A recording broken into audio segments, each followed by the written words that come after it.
Pero yo creo que todavía hay mucha riqueza que podemos extraer de este libro. Vamos recién en el versículo 12, hoy día vamos a ver el 13 y el 14, enfocados en el concepto del reino de Dios.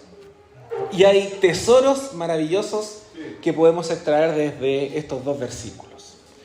Y vamos a leer Colosenses 1, vamos a tomarnos del 12, que era el anterior del domingo pasado, y profundizar en el 13 y 14. Dice así el verso 12 del primer capítulo de Colosenses. Con gozo, dando gracias al Padre que nos hizo aptos para participar de la herencia de los santos en luz, el cual nos ha librado de la potestad de las tinieblas y trasladado al reino de su amado Hijo, en quien tenemos redención por su sangre, el perdón. Gracias, Señor, por tu palabra. Gracias por este tiempo maravilloso que tenemos de poder estudiar y profundizar en tus escrituras, Señor. Las que nos hacen crecer, las que maduran nuestro corazón, pero por sobre todo las que nos hacen cada día más como Cristo. Te pedimos, Señor, que esta palabra sea atesorada en nuestros corazones, que podamos tener, Señor, abiertas las puertas del corazón y de nuestra mente para recibir tus enseñanzas para nosotros y para luego ponerlas en acción. Señor, instrúyenos, corrígenos, inspíranos, Señor, a poder obedecerte y a vivir una vida agradable a tu nombre. Gracias, Señor, por este tiempo. Nos disponemos para escuchar y para guardar tu palabra. En el nombre de tu Hijo amado Jesús. Amén. Gracias, Señor. La semana pasada justo hablábamos de dos de los tres conceptos que rodean a la obra de Dios. De los tres conceptos que rodean a la obra de Dios. El poder y la gloria. Y si bien nos recordábamos de ese pasaje en Mateo que habla de la oración modelo, porque tuyo es el poder, la gloria, el reino, resumíamos muy superficialmente qué significaba para el cristiano el poder de Dios y la gloria de Dios. Pero hoy día vamos a ver esto enfocado ahora en el reino de Dios. Y hay una cosa que el cristiano no ha podido comprender del todo, y es que pareciera que el reino de Dios es algo abstracto, algo intangible, algo muy difícil de poder concebir en la mente humana. Pero como me gusta a mí mucho la historia bíblica, quiero hacerles un paseo por la historia bíblica para comprender el concepto del reino de Dios y luego profundizar en lo que el apóstol Pablo estaba queriendo enseñarle a los colosenses. Primero, el reino o englobar nos trae a la memoria ideas de quién es Dios. Un Dios que tiene autoridad, un Dios que tiene soberanía, que tiene gobierno, que tiene dominio y que expresa su gloria. Cuando nos recordamos esas naciones que se volvían luego imperios en las Escrituras, la pompa, la gloria de estas naciones estaba en alcanzar y conquistar a otras naciones o en tener muchas riquezas. Me acuerdo muy bien del rey Ezequiel cuando abre las puertas del templo y le muestra a los babilonios las riquezas que habían en la casa de Jehová. Grave error. La historia luego nos cuenta que esos mismos babilonios, bastantes años después, toman todas esas riquezas, destruyen el templo y se llevan cautivos a los israelitas a Babilonia. La pompa o la gloria del rey era ganar, obtener riqueza, obtener dominio, obtener poder, tener a otras naciones subyugadas. Y era lo que caracterizaba a los imperios. Los imperios no eran tanto por su tamaño, eran por su poder e influencia. Entonces el concepto del reino nos trae a la memoria ideas como dominio, gobierno, poder, autoridad. Pero a diferencia de cualquier otro rey, cada rey servía a su reino y su tiempo era limitado. Ustedes saben que en muchos reyes o en muchos reinos, un rey no lograba tener descendencia porque era asesinado, era vencido, era traicionado. Alguno que otro lograba tener una dinastía. Naciones como China, por ejemplo, lograron tener dinastías por varios cientos de años, incluso algunos miles. Pero las dinastías no lograban ser perpetuas porque venía otra dinastía otro gobierno, o otra persona que conquistaba gobierno, o otra persona que conquistaba, vencía y derrocaba a ese regente. Así que los reinos se cambiaban de gobierno una y otra vez. Pero el reino de Dios tiene la característica de ser eterno. Amén.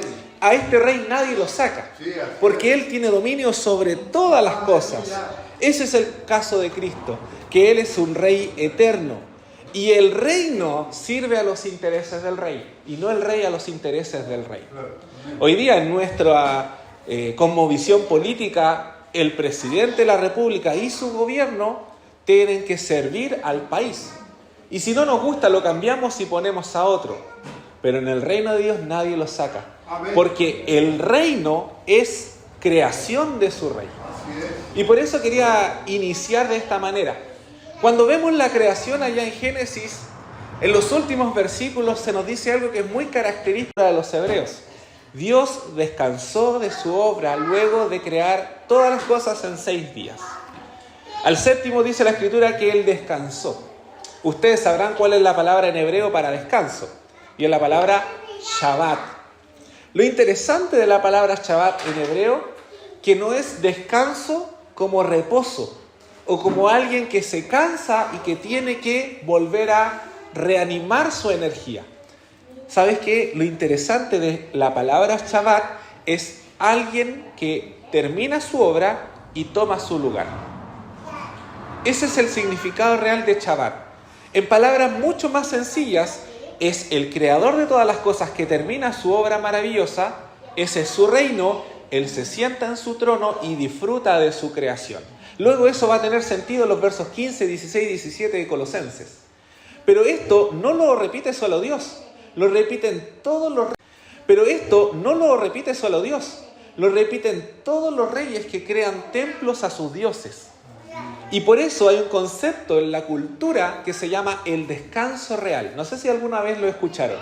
El descanso del rey o el descanso real es cuando el rey, después de haber erigido o levantado un templo, se sentaba en su trono y veía lo que él había construido.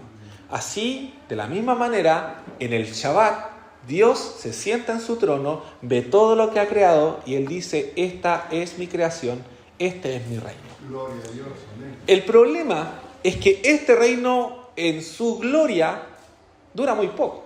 Y ustedes saben que a consecuencia del pecado del hombre, nosotros nos alejamos de este reino y permitimos que el reino de las tinieblas tome posesión sobre la tierra.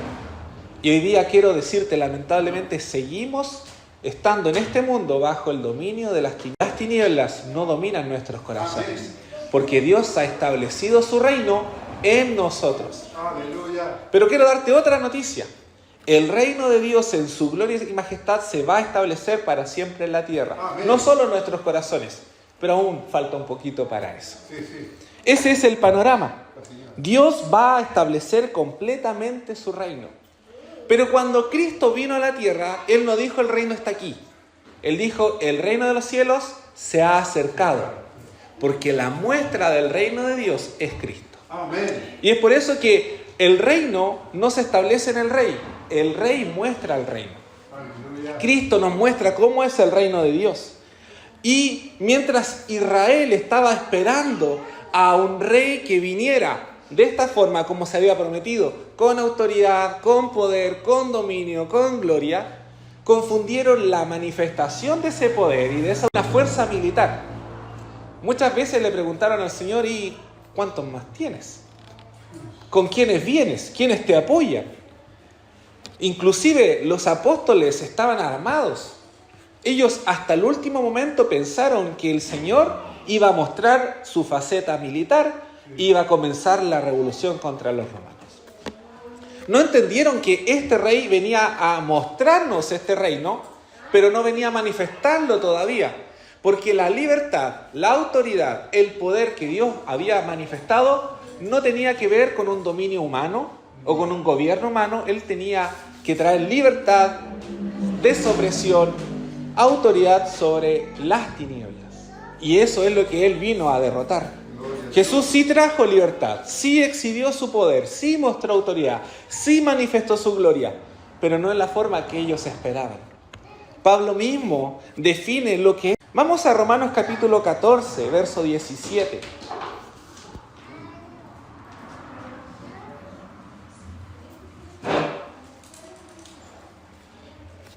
Y aquí el pasaje nos muestra cómo Pablo ve el reino de Dios en el contexto de una celebración.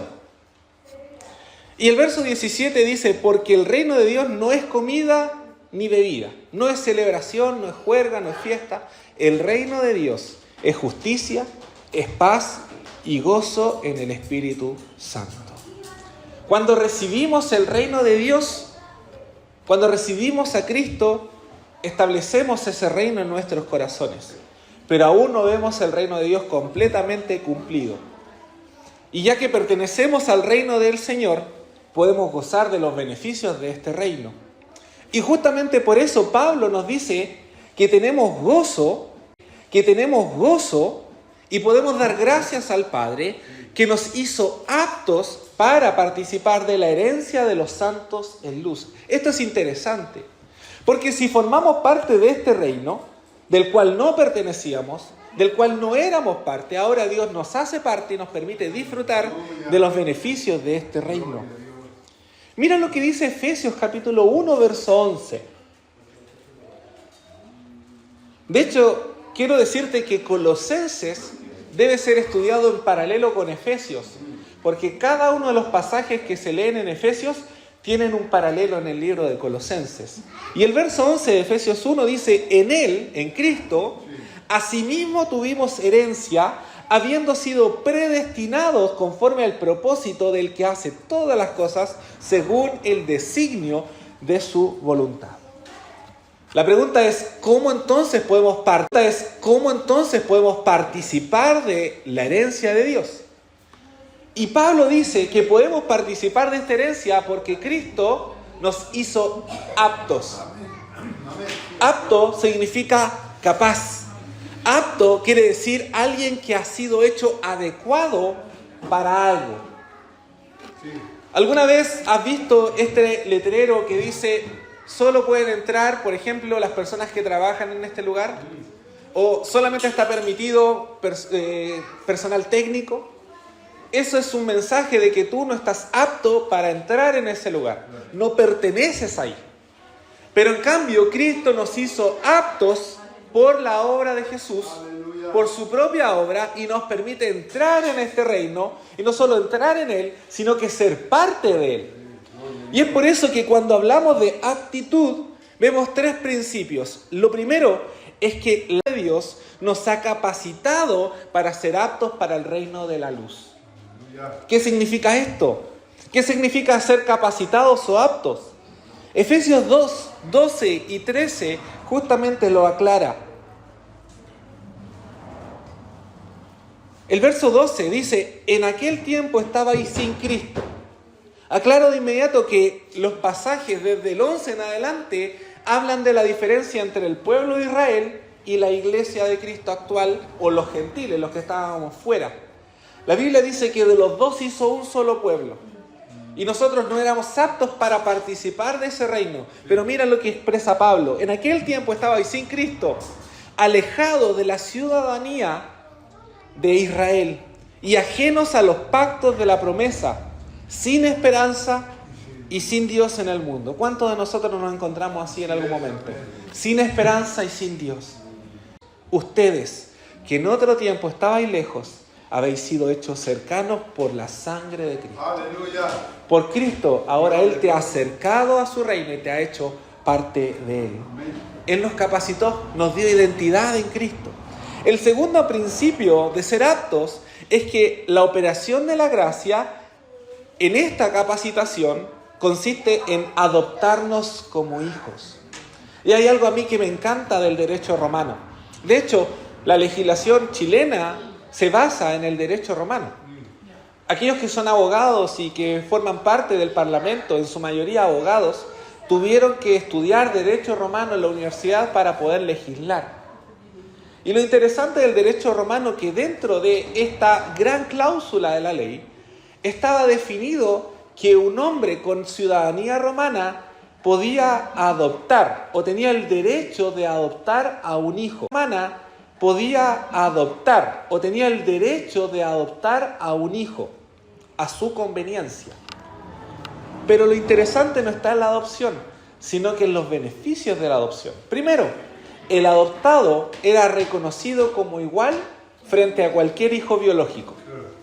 Segundo, el adoptado merecía parte de la herencia que se le estaba asignada a los hijos biológicos.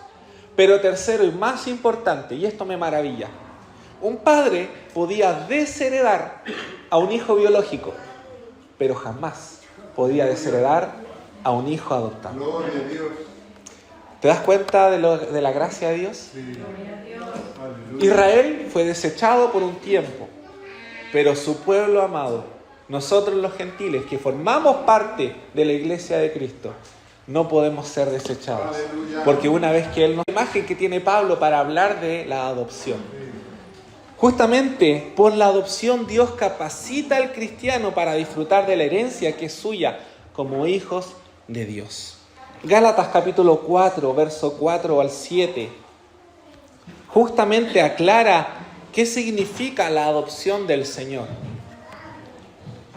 Dice, pero cuando vino el cumplimiento del tiempo, Dios envió a su Hijo, nacido de mujer y nacido bajo la ley, para que redimiese a los que estaban bajo la ley, a fin de que recibiésemos la adopción de hijos.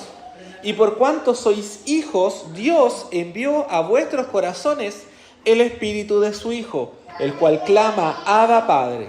Así que ya no eres esclavo, sino hijo, y si hijo, también heredero de Dios por medio de Cristo. Gloria a Dios. Pero ¿sabes? La adopción de Dios no solo nos permite disfrutar de la herencia, la adopción lleva implícita también una posición en el Señor, tu identidad de hijo de Dios. Estamos en el Hijo. Él es propietario y poseedor de todo, y como estamos en Él, también somos propietarios y poseedores de todo lo que está destinado para Cristo. Aleluya. Incluso 1 Corintios 3, 21, dice esta verdad. Verso 21, así que ninguno se gloríe en los hombres, porque todo es vuestro, sea Pablo, sea Apolo, sea Cefas, sea el mundo, sea la vida, sea la muerte, sea lo presente, sea Cefas, sea el mundo, sea la vida, sea la muerte, sea lo presente, sea lo porvenir. Todo es vuestro y vosotros de Cristo y Cristo de Dios. Gloria a Dios. Y esto apunta justamente al tercer principio de ser aptos por la gracia de Dios. Y es que esa gracia nos capacita para estar juntos con Cristo. Y aquí está lo maravilloso. Una herencia normalmente se dividía en las partes de los herederos. Pero bajo el concepto de herencia de Dios, aquí no se parte nada. Porque nosotros somos herederos juntamente con Cristo, no aparte de Cristo. Así que la herencia de Dios no se parte en muchas partes, porque Él es merecedor de todo. Y como estamos en Cristo, con Cristo lo merecemos todo, por los méritos de Él. Gloria a Dios. Romanos 8, 16 y 17. Y si hijos, también herederos, herederos de Dios y coherederos con Cristo, si es que padecemos juntamente con Él, para que juntamente con Él seamos glorificados. Así que esta unión con Cristo nos hace compartir la herencia que es para Cristo. Y al transformarnos en herederos, la herencia no se divide, sino que se comparte por igual junto con el heredero de todo, que es el Señor. Así como Cristo tiene comunión con el Padre, yo puedo tenerla. Así como Cristo puede oír a su Padre, yo puedo oír al Señor. Y Él puede tener una relación íntima conmigo, así como con su Hijo Jesús. Estar vinculados al Hijo nos hace estar vinculados al Padre. Jesús mismo lo dijo. En el capítulo 20, verso 17, Jesús mismo lo dijo. En el capítulo 20, verso 17 del libro de Juan, Jesús justamente dijo que somos de Él y Él es nuestro. Jesús les dijo, no me toques, porque aún no he subido a mi Padre, mas ve a mis hermanos y dile, subo a mi Padre y a vuestro Padre, a mi Dios y a vuestro Dios.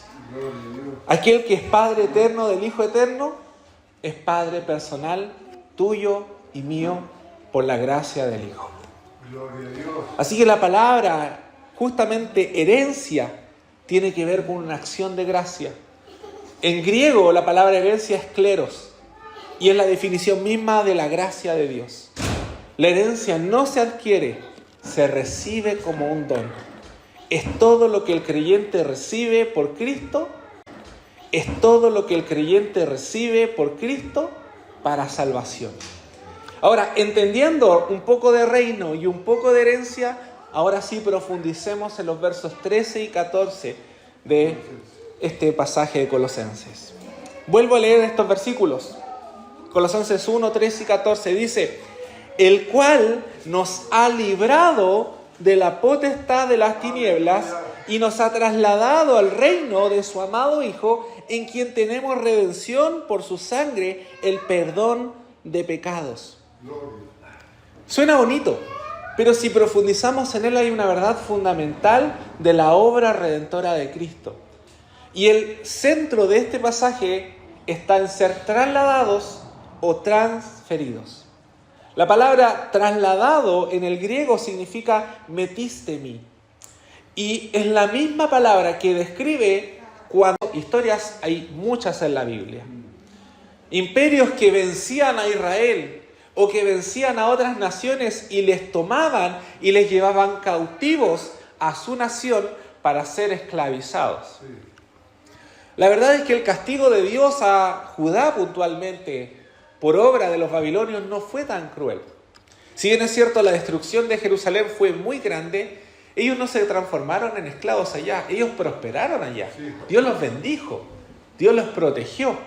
Pero no fue la misma historia que experimentó Israel con Asiria, por ejemplo.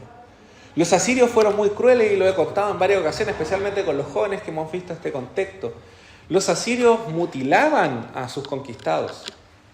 Les cortaban las manos y los llevaban kilómetros hacia su nación allá en Nínive. Incluso empalaban a los cuerpos frente a las ciudades para generar miedo. Pero lo peor que hacían los asirios, cuerpos frente a las ciudades para generar miedo. Pero lo peor que hacían los asirios, además de llevarlos cautivos, era mezclarlos con otras culturas para que perdieran su identidad y su raza. En efecto, cuando había traslado o transferencia, había pérdida de identidad o cambio de identidad. Había el traslado a un lugar menos agradable. Había dolor, había oprobio. Las personas perdían todo, no recuperaban lo que tenían y pasaban a una posición inferior, porque en su nación eran libres, claramente, pero en la otra nación se volvían esclavos. Este mismo concepto, metistemi, Pablo habla sobre el traslado al reino de su Hijo. Pero, ¿es así el reino de Dios? De ninguna manera. Mira lo que dice Pablo sobre cómo Cristo nos traslada a su reino. Veamos 4 implicancias de ser trasladado a su reino. Primero, somos trasladados de las tinieblas a la luz. Sin Dios las personas se mueven a tientas y tropiezan. Sin Dios vivimos en oscuridad. Sin Dios no podemos mirar hacia adelante porque no hay esperanza. Sin Dios vivimos en las sombras, sin poder ver claramente los planes hacia el futuro. Incluso la gente sin Dios vive con temor. Viven sin esperanza. Viven sin saber qué es lo que vendrá. Incluso un predicador, un gran hombre de Dios, de apellido Vilni, dijo, luego de haber leído la Escritura, que él había vivido en un mundo lleno de pecadores, en un mundo sin esperanza y sin luz, pero que el día que él encontró a Jesús fue como si en la noche se transformara en día y las tinieblas en una luz, que Cristo en su vida era una luz continua. Así que en Jesús nosotros tenemos la luz de Dios, podemos vivir con esperanza. Amén. Este pasaje que me hace sentido para poder ilustrar que somos trasladados de las tinieblas a la luz es el de 1 Pedro 2:9. ¿Te acuerdas de él? La Biblia dice que somos linaje escogido, real sacerdocio, nación santa, pueblo adquirido por Dios. ¿Para qué? Para que anunciemos las bondades, las virtudes de aquel que nos llamó. ¿Desde dónde? Desde las tinieblas a su luz admirable. Mientras los reyes de la tierra o las naciones de la tierra llevan cautivos a sus vencidos para llevarles al dolor o a la esclavitud, Él nos trasladó desde las tinieblas a la luz, pero no para darnos esclavitud. Desde las tinieblas a la luz, pero no para darnos esclavitud. Y aquí en el segundo principio, somos trasladados de la esclavitud a la libertad. En el mundo hay esclavitud. En el mundo nos sentimos atados a las condiciones de este mundo, pero en Cristo somos libres. Y es por su redención. Es la emancipación de la esclavitud.